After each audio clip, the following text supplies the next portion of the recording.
I was laughing before I started this recording or before I joined this meeting, and was that kind of laugh you're going, it's that kind of nervous laugh that you're sort of like, I really don't know how this is going to go.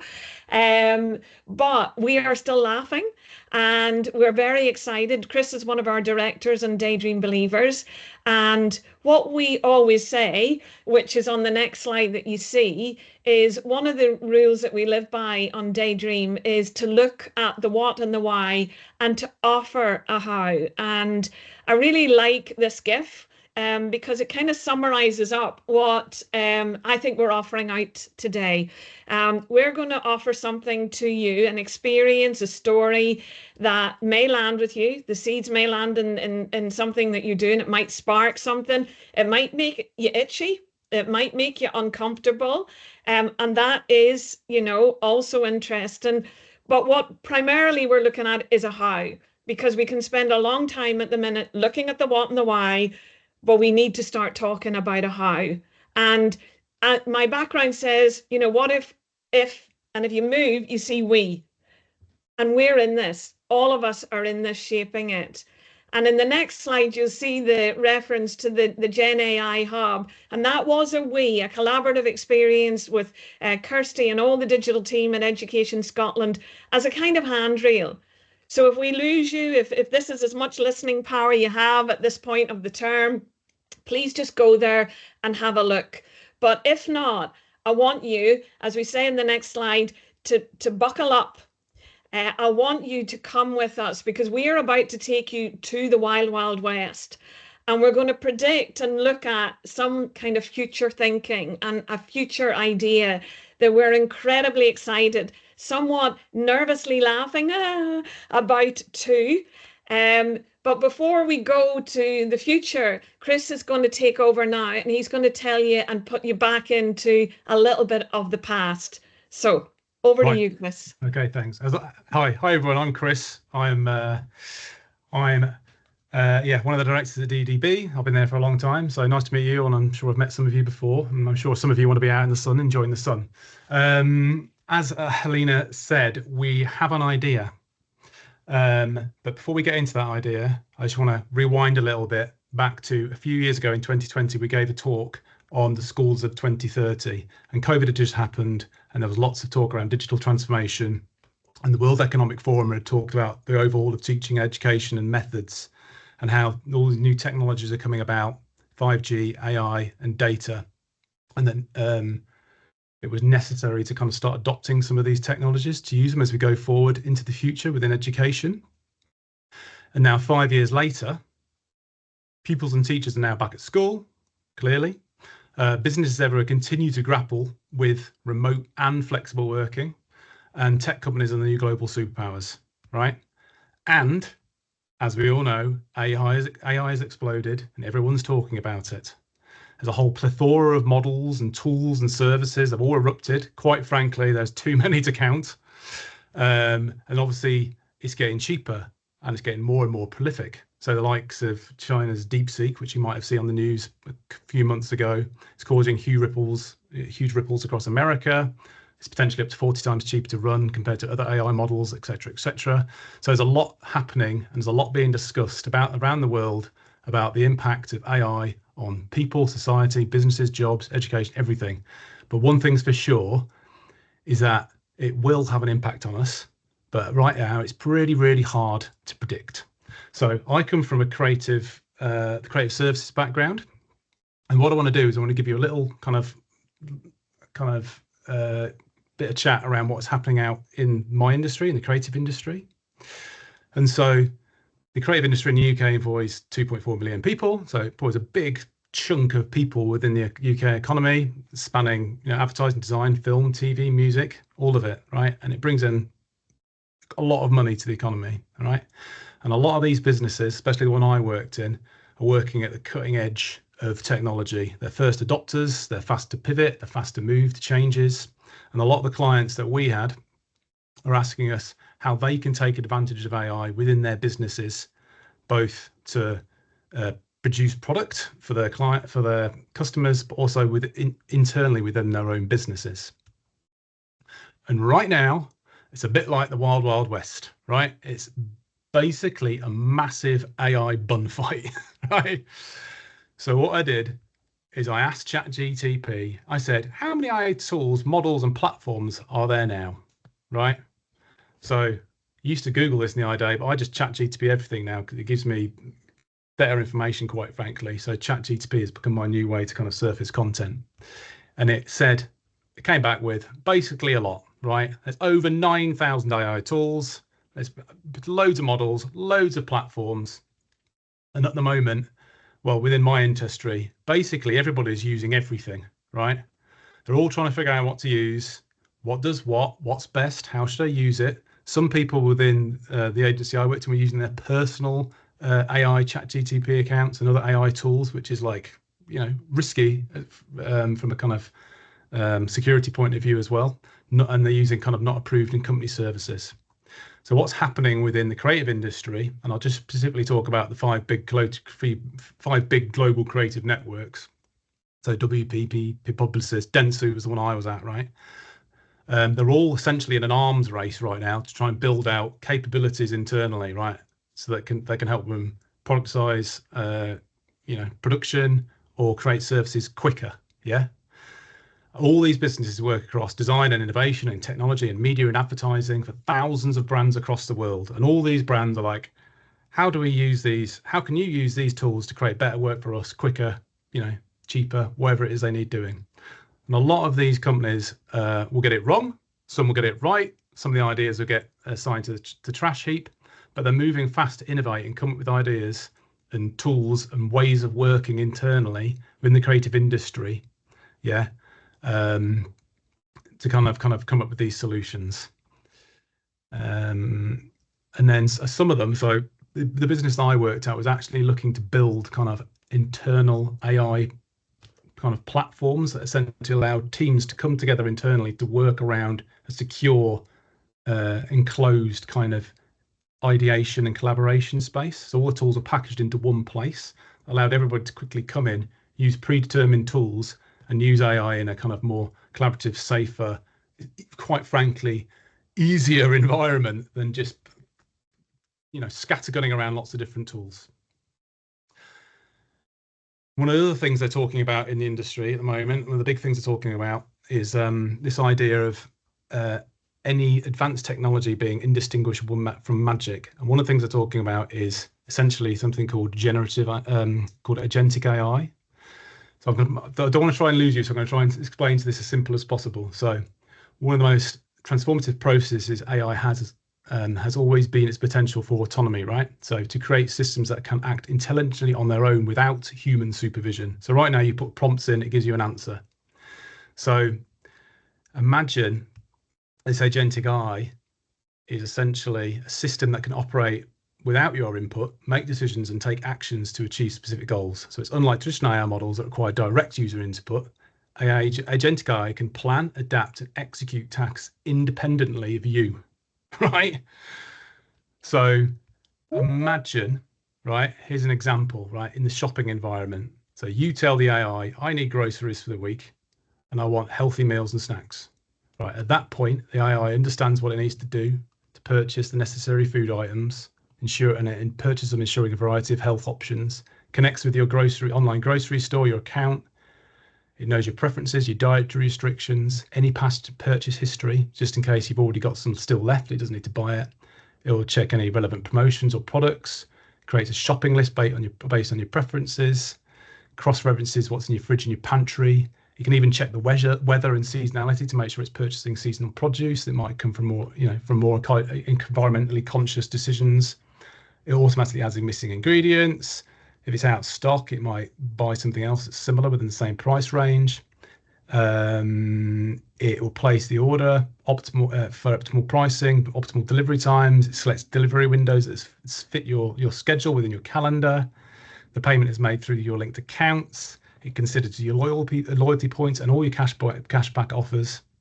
And then even after it's arrived, it will organize the items and it will suggest meal prep ideas based on what's in your basket. And over time, it will get better and better at this as it understands the brands you like, your budget, your current balance, the time of year, what you typically buy, etc., etc., etc. Right? And all that's from a single prompt. right?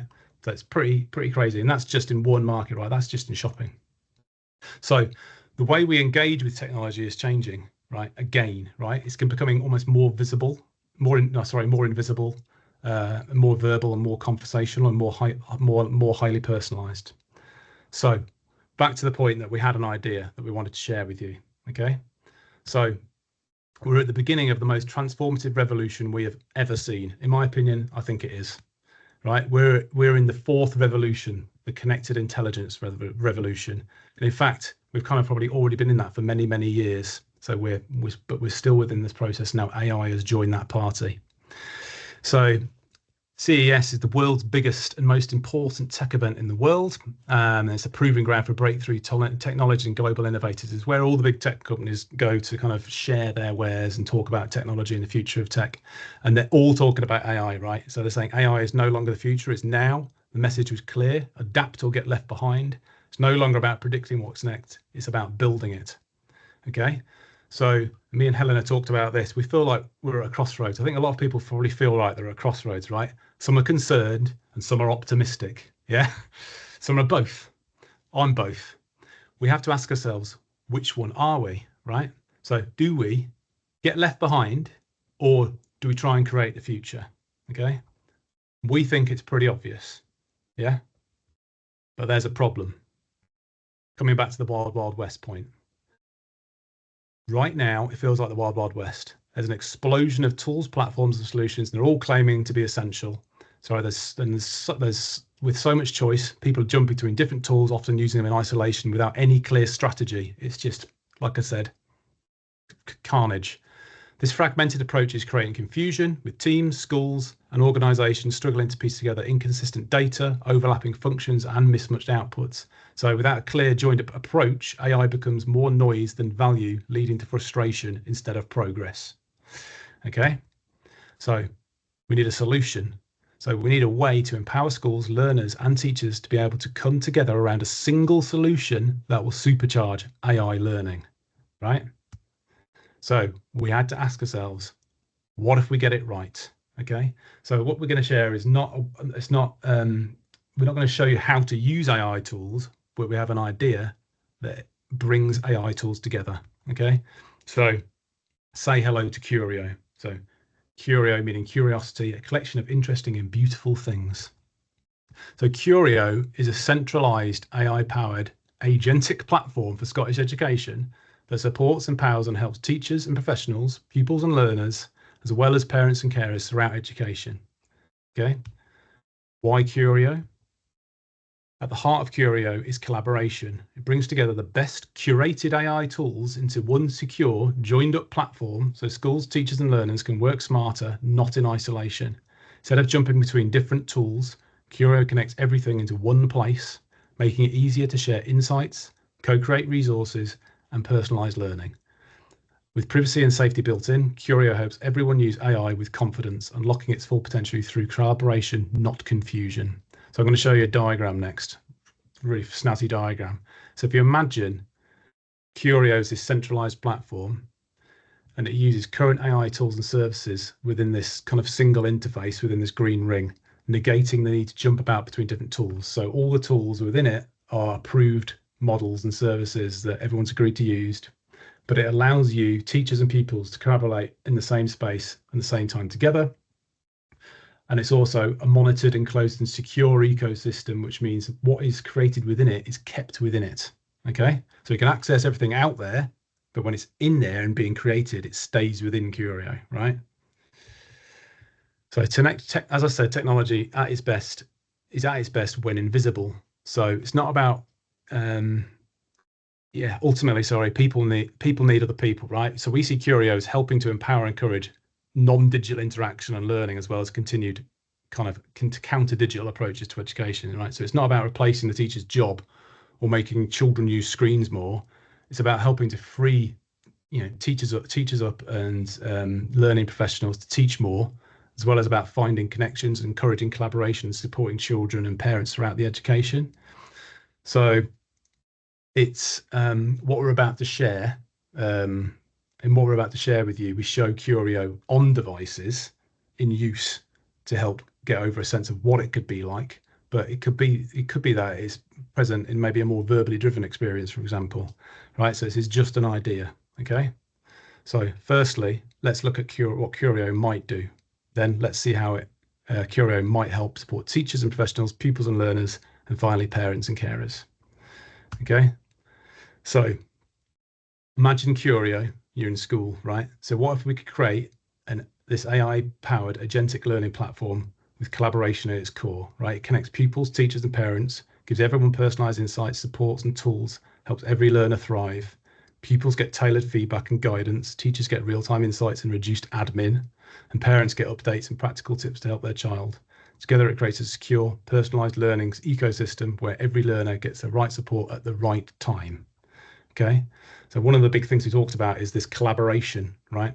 So imagine what if it could empower AI collaboration. So at the heart of Curio, a collaborative virtual space that allows learners and teachers to use the tools together in a safe place in the same area, on the same screen. And it could have the ability to create project teams and groups in a safe and protected environment that takes advantage of a set of approved AI tools to help embolden and drive ideas, innovation, and collaboration.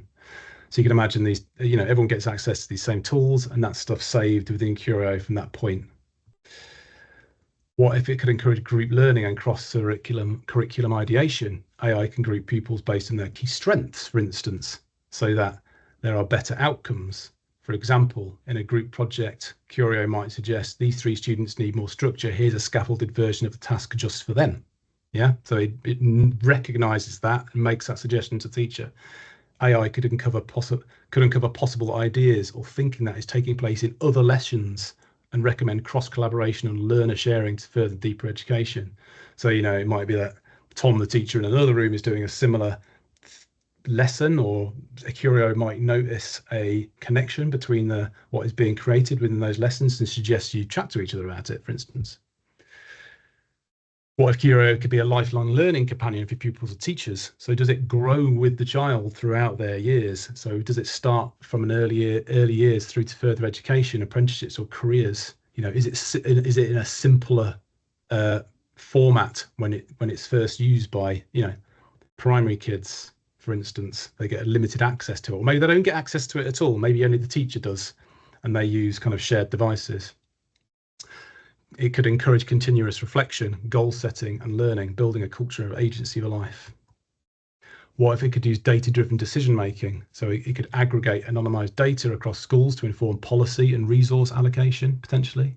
It could identify patterns like regional subject shortages, well-being crises, or emerging skill gaps, and make suggestions for improvements or action. And so it's doing this automatically and bringing that to whoever needs it. What if it could create equity and consistency across Scotland? So it ensures all schools, rural, urban, affluent, or disadvantaged, have equal access to cutting-edge tools, hardware, and data, supports national standards, while still allowing for school flexibility and surfaces suggestions or shares ideas from other schools that might be doing things more effectively or different, because it's working behind the scenes for you. It's almost like your personal assistant looking for what could be done better, or the ways some teachers might be doing things slightly differently, and just making suggestions. So Curio Guide. So this is the specific parts for teachers and professionals.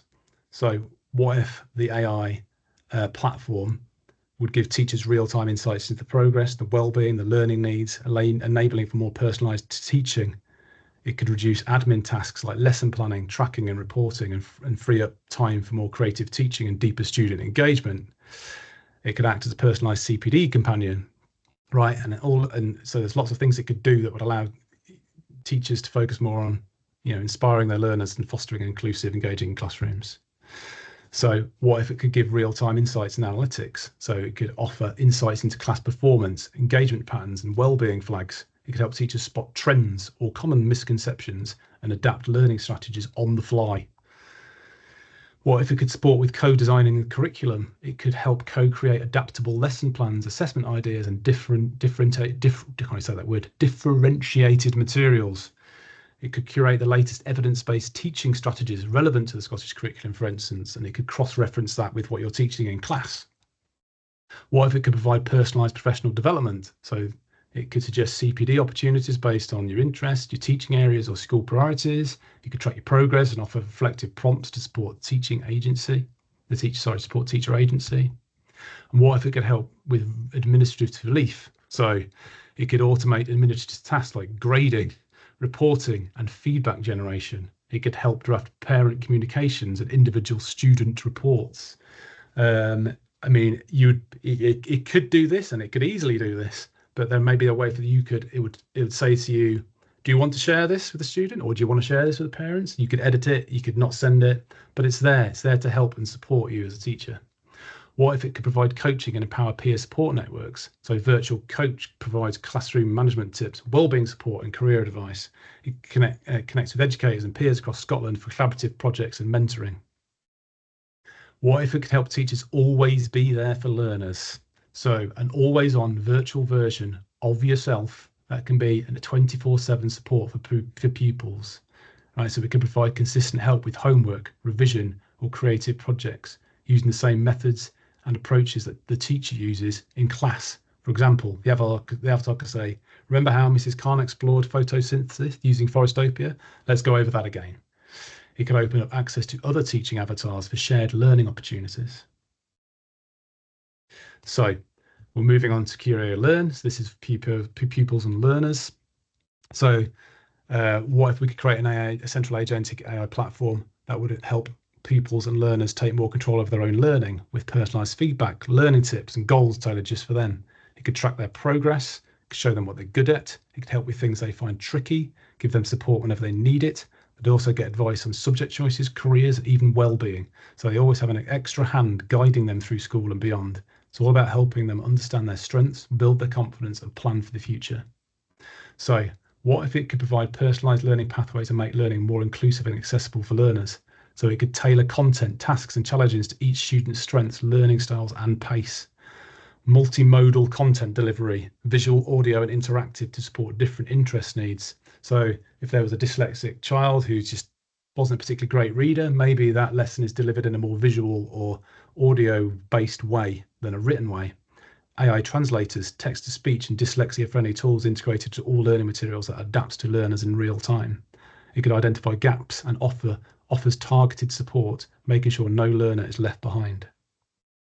What if it could help with goal setting and progress tracking?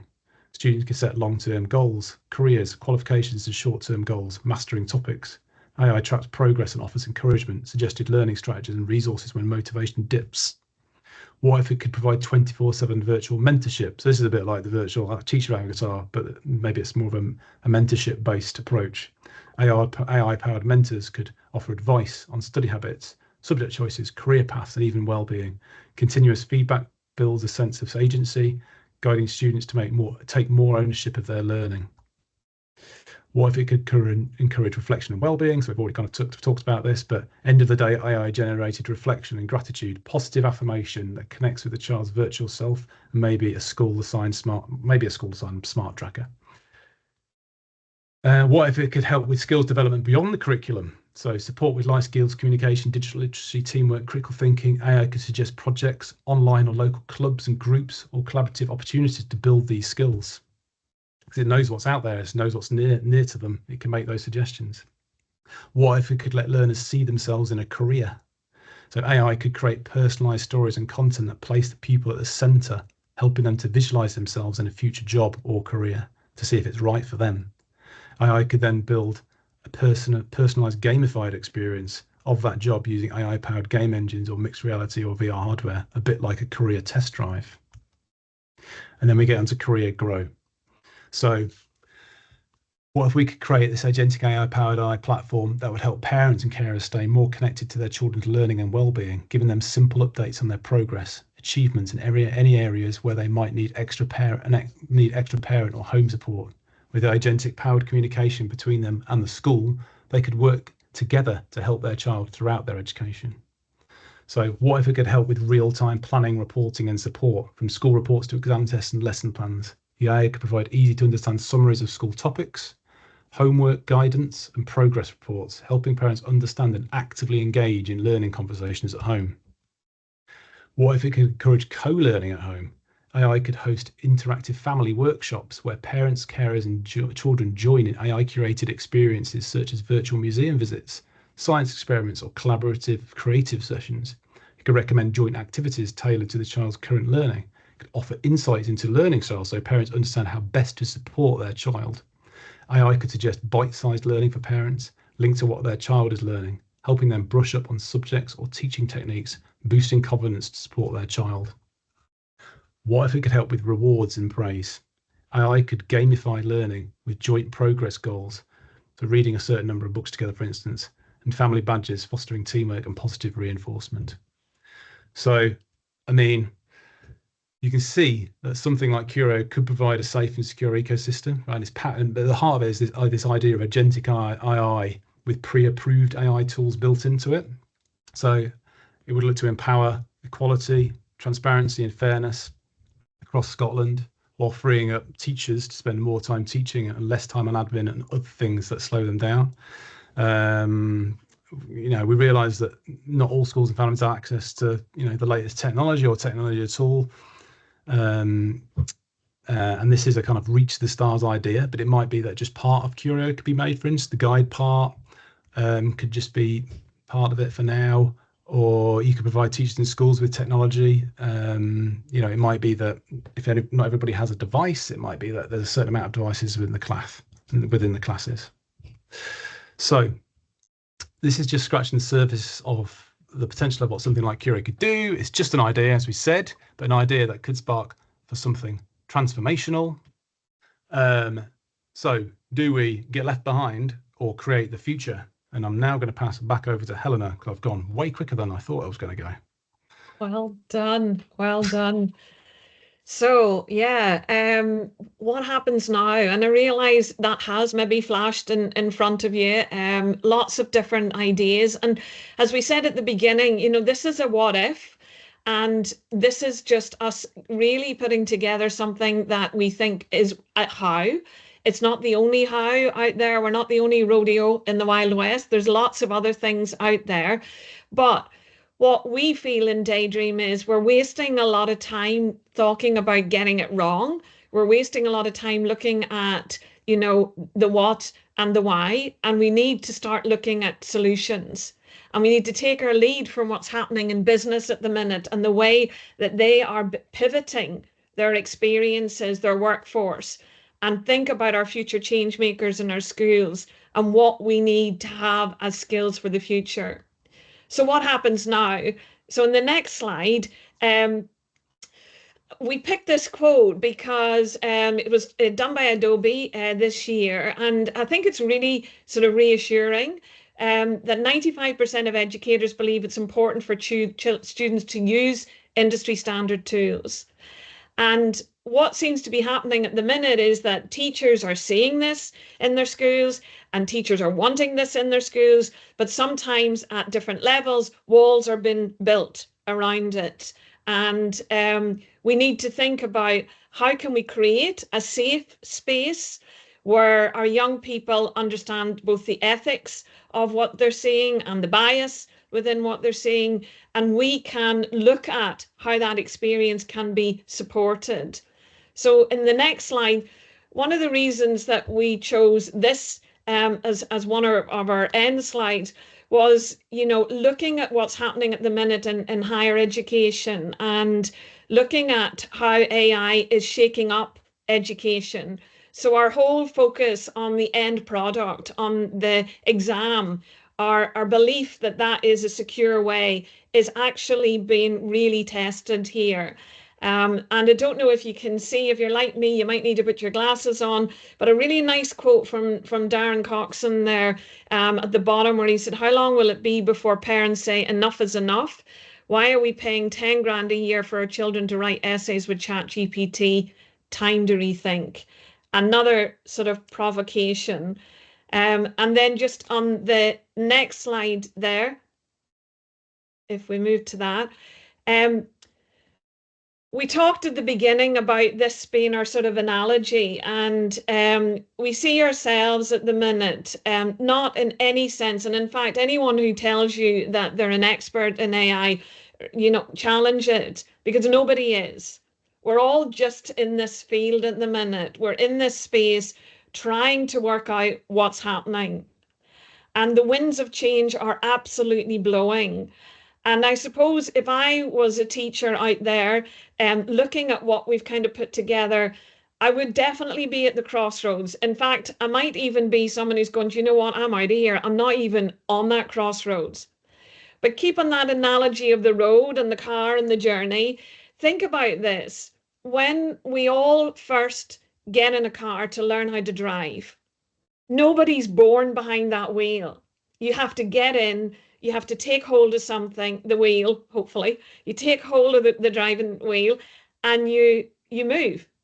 Now you may not move properly and you might, cause whoever's, driving with you to say a few choice words, but at least you're in the car and you're on that journey. And I think there's a danger at the minute that we just put our heads in the sand in education and hope that that wind will blow over us and there'll be another new thing that'll happen and, and we'll be able to say, we told you so. That ain't going to happen. And you have to look at what can I do at the minute to be that windmill? So all that we've done here is throwing a few seeds out, a provocation around an experience, what that might look like in a very kind of thorough way for three of our main partners in the education experience, teachers, learners, and parents. And what we just want to know is, first of all, I think on the next slide, the final slide, I think it is, thank you. And I suppose any questions. So we've opened up a bit of space here for any of the questions. And there's been some really good chat there in the chat bot. And I don't know, Brian, if you want to come back in and answer, manage that, or if you're happy for us to talk about that. I'm absolutely happy for you to answer. I've got my own perspectives as well. What I am going to do, though, is I'm going to stop the recording at this point so I can activate people's microphones and cameras in case they want.